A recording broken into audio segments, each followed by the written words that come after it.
नमस्कार साथियों। आज के इस वीडियो में हम कॉटलिन के अंदर ऑब्जेक्ट ओरिएंटेड प्रोग्रामिंग के एक कॉन्सेप्ट को, जो कि बहुत इम्पोर्टेंट कॉन्सेप्ट है, आमतौर पर लोग इस पे कंफ्यूज रहते हैं, इसको समझने का प्रयास करेंगे। और इस कॉन्सेप्ट का नाम है डेलीगेशन। तो शुरुआत करते हैं। सबसे पहले हम एक इंटरफेस बना लेंगे कीबोर्ड नाम का, जिसके अंदर एक फंक्शन रहेगा की प्रेस्ड।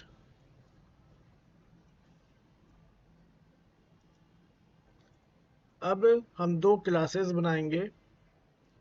एक क्लास होगी जो रिप्रेजेंट करेगी डेल कीबोर्ड को, इसका नाम हो जाएगा डेल कीबोर्ड।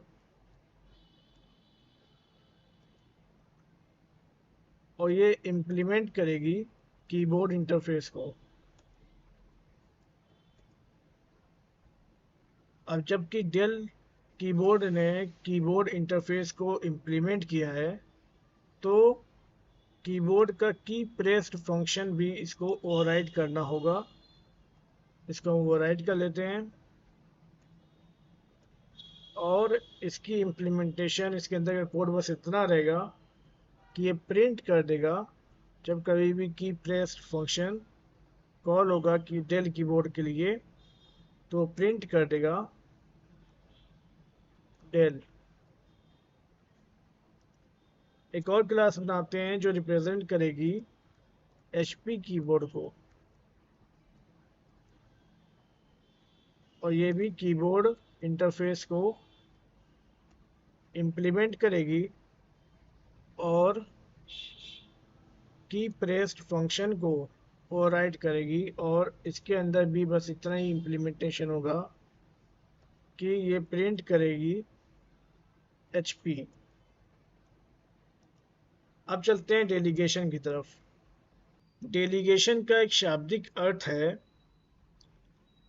अपना काम किसी और को सौंपना, यानी जो काम मुझे करना था वो कोई और करे।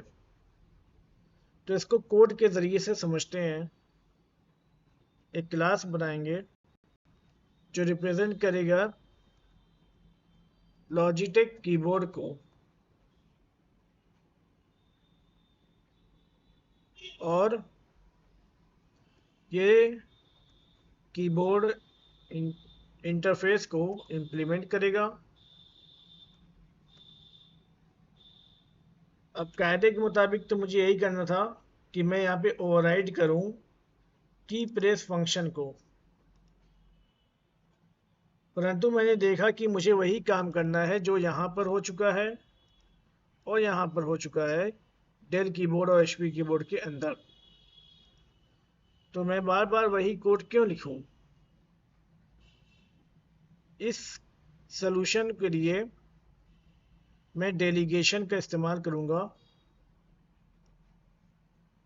मैं सीधे एक कंस्ट्रक्टर लूंगा इस क्लास का, जिसमें एक पैरामीटर होगा जो कीबोर्ड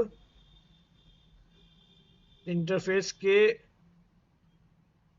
जो कीबोर्ड इंटरफेस को इम्प्लीमेंट करने वाली क्लास के ऑब्जेक्ट्स को ऐसा पैरामीटर लेगा और उन ऑब्जेक्ट से कहेगा कि जो कोड तुम्हारे पास है वही कोड मुझे भी दे दो, मुझे भी मेरी क्लास में भी सब्स्टिट्यूट कर दो। तो ये कीबोर्ड ऑब्जेक्ट जो है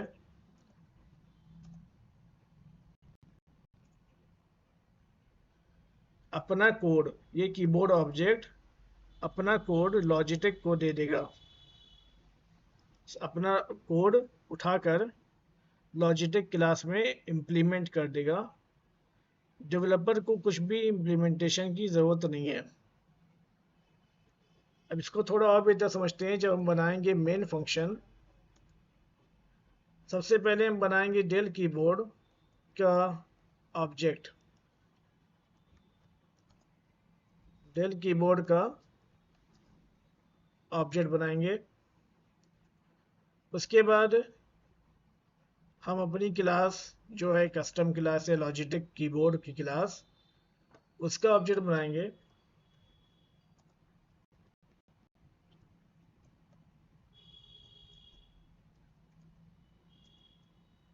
और इसके कंस्ट्रक्टर में इस लॉजिटेक कीबोर्ड की क्लास के कंस्ट्रक्टर में डेल का ऑब्जेक्ट डाल देंगे।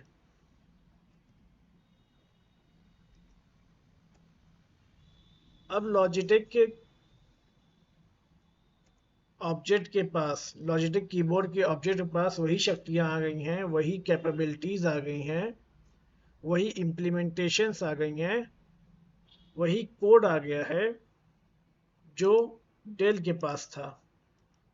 तो हम डायरेक्ट कॉल कर सकते हैं लॉजिटेक कीबोर्ड के ऑब्जेक्ट के साथ की प्रेस्ट को, और जो कुछ कोड डेल के अंदर था वही कोड यहाँ भी शो करेगा।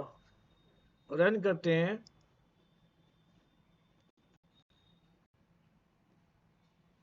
तो जैसा कि आप देख पा रहे हैं आउटपुट में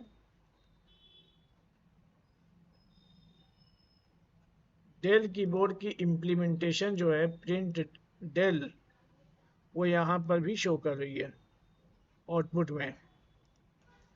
अब सवाल ये उठता है कि अगर कभी हमें इम्प्लीमेंटेशन बदलने की ज़रूरत पड़ी तो हम क्या करेंगे।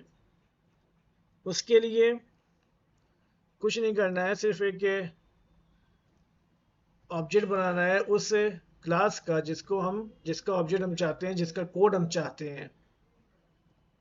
तो हम एचपी का कोड मान लीजिए चाहते हैं, तो एचपी कीबोर्ड का एक ऑब्जेक्ट बनाएंगे और डेल हटाकर यहाँ पे एचपी की का ऑब्जेक्ट रख देंगे।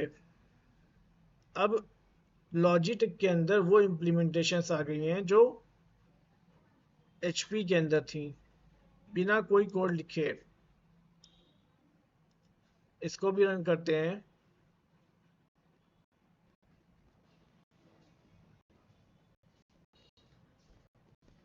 जैसा कि आप देख पा रहे हैं एचपी कोड के अंदर जो प्रिंट कराया जा रहा था प्रिंट एचपी, वही एचपी यहाँ पर प्रिंट हो गया है। तो ये था डेलीगेशन। उम्मीद है आप समझ गए होंगे। धन्यवाद।